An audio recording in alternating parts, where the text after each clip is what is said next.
नमस्कार, मैं हूं आपके साथ सृष्टि श्रीवास्तव।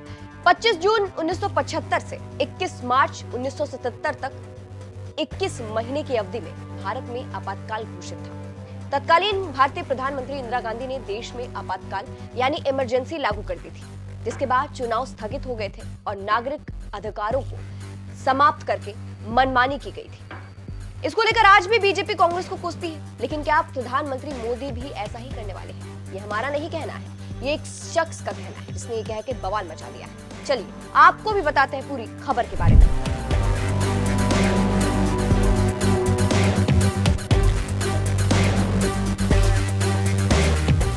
दरअसल हमेशा ट्रोलर्स के निशाने पर आने वाले फिल्म क्रिटिक केआरके फिल्म के अलावा राजनीति पर भी बात करते हैं। अक्सर वो मोदी योगी के खिलाफ ही बोलते हैं। ऐसे में चुनावी माहौल में केआरके ने पीएम मोदी को लेकर ऐसा दावा कर दिया है कि बवाल मच गया है। सोशल मीडिया प्लेटफॉर्म एक्स पर केआरके ने लिखा, भविष्यवाणी, मोदी जी 4 जून 2024 के बाद भी पीएम बने रहेंगे।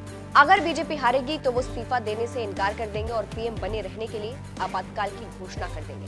अब केआरके के इस दावे के बाद से सवाल उठने लगे कि क्या सच में पीएम मोदी हारने के बाद इमरजेंसी लागू कर देंगे। हालांकि केआरके ऊटपटांग हमेशा बोलते रहते हैं, उनकी आदत है, लेकिन मोदी विरोधी केआरके की इस ट्वीट के सहारे सवाल उठा रहे हैं। वहीं केआरके ने इसके अलावा एक और ट्वीट भी किया है। दूसरे ट्वीट में उन्होंने लिखा, बहुत सारे भक्त इस ट्वीट के लिए मुझे गालियां दे रहे हैं क्योंकि ये अनपढ़ है और इनको इस ट्वीट का मतलब समझ में नहीं आया। प्यारे भक्तों, मैं आपको बताना चाहता हूँ कि प्रेडिक्शन का मतलब है कि मेरा ऐसा अनुमान है, ऐसा ही होगा कि नहीं मुझे नहीं पता। अब केआरके के इस ट्वीट पर मिक्स्ड रिएक्शन आ रहे हैं। ज्यादातर लोग उन्हें इस बात के लिए ट्रोल ही कर रहे हैं। संजय नाम की यूजर ने लिखा, क्या सबको अंगूठा छाप समझ रखा है? कुछ भी बकवास कर रहे हो, लगता है दिन में दारू पी रखी है। विजय नाम की यूजर ने लिखा, कुछ भी, अगर बीजेपी हार गई तो इंडिया अलायंस बनेगी। बकवास करने का हर लिमिट क्रॉस करते हो केआरके। एक और यूजर ने लिखा, और ये आपको मोदी जी ने खुद फोन करके बताया, बॉस इमरजेंसी लगाने वालों की हालत देख लो, एक एक सीट के लिए तरस रहे हैं। And one more thing, don't spread false narrative and fake news. एक और यूजर ने लिखा, बेटा आप कौन सा नशा करके सोए थे जो इतने सालों के बाद उठे थे? इमरजेंसी भारत का इतिहास है, भविष्य नहीं।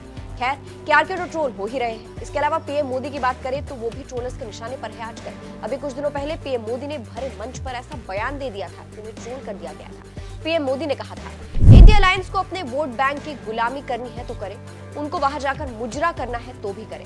अब मुजरा वाले बयान को लेकर पीएम मोदी को बहुत ट्रोल किया गया था। इस पर विपक्ष भी भड़का था और उन्होंने सवाल उठाए थे। फिलहाल पीएम मोदी के उसी बयान के साथ आपको छोड़े जा रहे हैं। केआरके के ट्वीट पर आप क्या कहेंगे, कमेंट करके जरूर बताइएगा। नमस्कार। मोदी के लिए बाबा साहब आम्बेडकर की भावना सर्वोपरि है।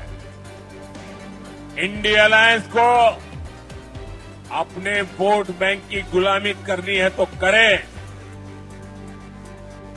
उनको वहां जाके मुजरा करना है तो भी करें।